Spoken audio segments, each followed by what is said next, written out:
ئاسۆ جەلال ماوەی 26 ساڵە لە شەقامی ئۆرزی سلێمانی کار دەکات. ئەو کە ئێستا لە دوکانەکەیدا سەرقاڵی فرۆشتنی پێداویستیەکانی ڕەمەزانە دەڵێت لە ڕەمەزاندا نرخیان بەرز نەکردوتەوە، بەڵام دۆخی دارایی خەڵک هێندە خراپە، جموجۆڵ و بازار بە تەواوی وەستاوە.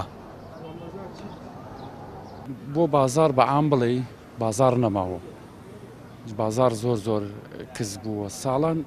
ساڵان خورمامانێنە بەخوا جاری وە بۆ 50 کارتۆن مێناوە لە یەک ڕۆژە فرۆشتومە. ئێستاوە حالێنەوە 20 کارتۆن مێناوە، دوو دانە ڕۆژەم پێوەی خەریکم بۆم نافرۆشت. ئەنی ئەو قەیرانە وای لەو خەڵکە کردووە، زۆر خەڵکی بێتاقەت کردووە، زۆر خەڵک بێتاقەتە. جا مشتریم بۆیە دەڵێ کاگەڵم کاکە چ خورمایە باشە، یان ئەم خورمایەمانەیە گرانە، ئەمە چاکەوە چاکۆڕ لە کامەرزانەوەم بەرێ بۆ ئێوارەیە خۆم وتەوە بە دوای گرانە ناک ساڵان نییە، ساڵان کامە چاک بۆیە خوارد.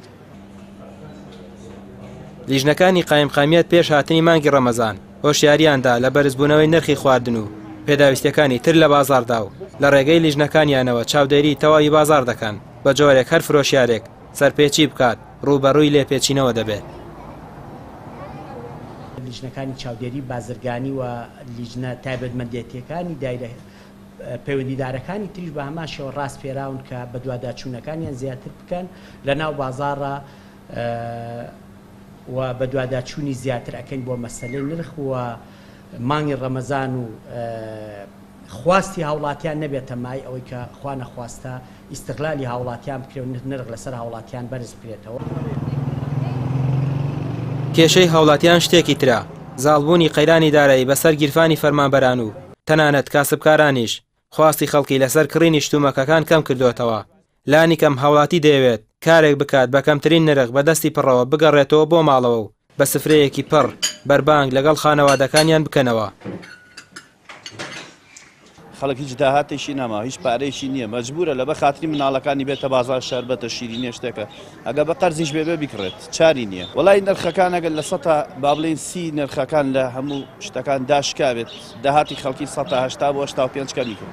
بەڵێ بەعام هەمووی حەزەکە ڕەمەزانێکی گەرم و گوڕ بێت، جم و جۆڵ زیاتر بێت لەسەر جادە فەرمو عەرەبانەشتی هەڕاج ئەمانە هەمووی هەبوون هیچی نەماون. خوا بەتابێت زۆربەی لە چانەوەی ئەم سارە مسلمانەوە ڕوو لەخوایە، بەس بەداخەوە لەبەرەوەی اقتصادی خەڵک باش نییە و مایشەتی خەڵک باش نییە، ئەو مەعاشەی کە هێن ڕوعێکە بەشی مجرد کرێخان و بەس قەرزی یانی مادیەکە ناحیە ئابووری زۆر خەڵک خراپە. یعنی وەضع کە دازانێت بەچی چارەسەرەکەی بۆ چارەسەری ناکەن، بۆ بی لە مایشەتی خەڵک ناکەنەوە.